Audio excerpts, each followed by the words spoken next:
Bom, pessoal, dando continuidade aqui ao nosso treinamento de identidade visual, eu vou passar para vocês o último princípio da criação de identidades visuais, tá? É o princípio da versatilidade. O que que ele quer dizer para a gente?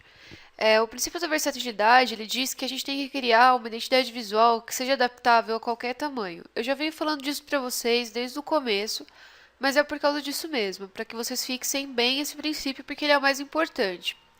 Além da gente criar a identidade visual que seja escalonável, né, que ela possa ser aumentada ou diminuída sem perder legibilidade, sem perder cores. Além disso, a gente tem que criar uma identidade que tenha cores bem definidas, de preferência que a gente não utilize gradientes, sejam cores mais puras.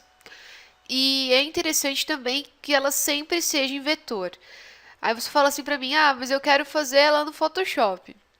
Olha, você pode até fazer o esboço no Photoshop, de repente fazer a identidade lá, mas é legal que a finalização seja feita no Illustrator.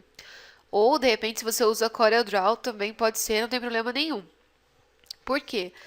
Porque eles são programas vetoriais e o vetor tem essa propriedade escalonável, né? Que você pode diminuir e aumentar sem que ele perda a qualidade. E também é legal porque as cores no Illustrator elas já são no padrão CMYK. E geralmente a identidade visual ela é impressa ou ela é utilizada em papelaria ou alguma coisa assim, ou seja, ela vai ser impressa de alguma forma, ou ela vai ser estampada. E as cores CMYK já são próprias para isso, então vocês vão ter que ficar convertendo depois. O máximo que vai ter que ser feita de conversão vai ser se essa identidade visual for ser utilizada num e-mail marketing, num site ou alguma coisa assim. Mas mesmo assim é menos do que você ter que converter tudo depois de novo. Então, assim, esse é o princípio da versatilidade. Façam algo que seja assim. Por exemplo, vou utilizar o mesmo exemplo que eu já estava mostrando para vocês antes. Esse aqui da Pepsi. Se eu quiser deixar ela bem pequenininha, ó, ela continua legível. Ela não perde essa legibilidade, as cores não se alteram, você não vê o gradiente mudar porque ela nem tem gradiente. Você vai falar assim pra mim, ah, mas essa aqui da Apple é assim. Mas geralmente essa aqui é uma marca mais antiga da Apple. Se vocês pegarem as mais novas, tanto dela como da Microsoft, eles já estão utilizando só cores puras e formas vetoriais. Porque isso daqui realmente não funcionava. Como é mais antigo, ó, às vezes você perde um pouquinho da qualidade. A mesma coisa aqui, ó, nessa aqui do McDonald's da CNN, tá vendo? Posso deixar ela bem pequenininha que ela não perde a legibilidade. Mesma coisa do eBay. Se vocês forem trabalhar com tipografia, sempre convertam a tipografia em curvas. Ah, eu não sei o que é isso. Eu vou mostrar aqui para vocês. No treinamento de Illustrator tem isso, no de Corel também tem, mas eu vou mostrar de novo para vocês verem aqui como que faz. Eu vou escrever meu nome e vou mostrar só para vocês não esquecerem como que é. Clica com o botão direito em cima de onde vocês utilizaram, né, tipografia. E quem está usando a versão em inglês vai ter escrito aqui, Create Outlines. Quem está usando em português vai ter aqui, ó, Criar Contornos. Pronto.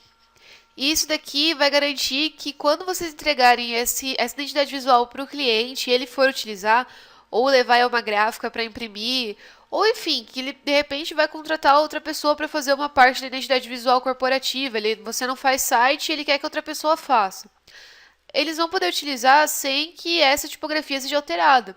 Porque não é todo computador de todo mundo que tem a mesma tipografia. De repente o meu tem e o de vocês não tem. E eu passo isso para vocês sem criar essas curvas. E aí, a hora que vocês vão abrir, vai ficar todo diferente, não vai ficar com a mesma identidade. Isso vai prejudicar o trabalho de vocês. Então, tenham isso sempre em mente, tá? Aqui eu vou mostrar para vocês do mesmo exemplo, né, da padaria Pão Quentinho, para vocês verem como que funciona isso, ó, esse princípio da versatilidade. Eu vou expandir o meu desenho para ele ficar todo em vetor, sem ter esse problema da escalonagem. Mas eu vou mostrar para vocês como que isso aqui não dá legibilidade quando ele fica muito pequeno, porque ela não foi pensada para ser assim. Olha isso, vocês conseguem ler alguma coisa aqui? Não conseguem. Isso daqui é uma identidade visual que não funciona.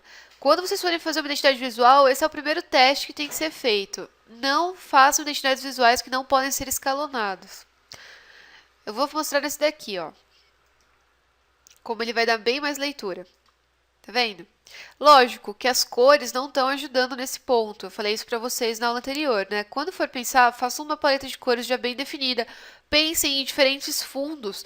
De repente é legal você fazer assim vários fundos de várias cores diferentes e testar para ver se isso vai funcionar. Porque a gente não sabe onde vai ser aplicado de repente numa fachada ou alguma coisa do tipo, e às vezes não vai dar leitura. Ó, tá vendo aqui ele dá leitura, ó. E aí é legal o quê? Quando vocês forem entregar para o cliente uma identidade visual, que vocês às vezes até façam algumas aplicações para ele ver as cores de repente de fundo, porque às vezes ele tem um prédio, ele vai pintar e ele não sabe ainda a cor que ele vai fazer. Você dá opções para ele de cores e isso até ajuda na hora em que ele for realmente ver onde isso aqui vai ser aplicado, para que não fique também uma coisa estranha, tá vendo? Ó, aqui ele dá leitura. Tentem pensar em locais onde ele pode aplicar isso. E tentem pensar em cores que fiquem harmônicas entre si, entre a identidade visual que vocês criaram. E sempre se lembrem disso. Convertam as tipografias em linhas, façam a identidade visual em vetor, desenvolvam suas paletas de cores, deixem essas paletas salvas para que isso não seja perdido e entreguem para o cliente sempre opções de cores. Isso mostra que a identidade visual que vocês criaram, ela é versátil, ela pode ser utilizada em qualquer lugar. E é isso que o cliente quer. Quando você entrega, ele quer ver esse tipo de coisa. Ele não quer simplesmente olhar isso daqui e falar assim, ah, tá bom. Ele quer imaginar isso aplicado. E isso vai ajudar mesmo até o trabalho de vocês, tá bom?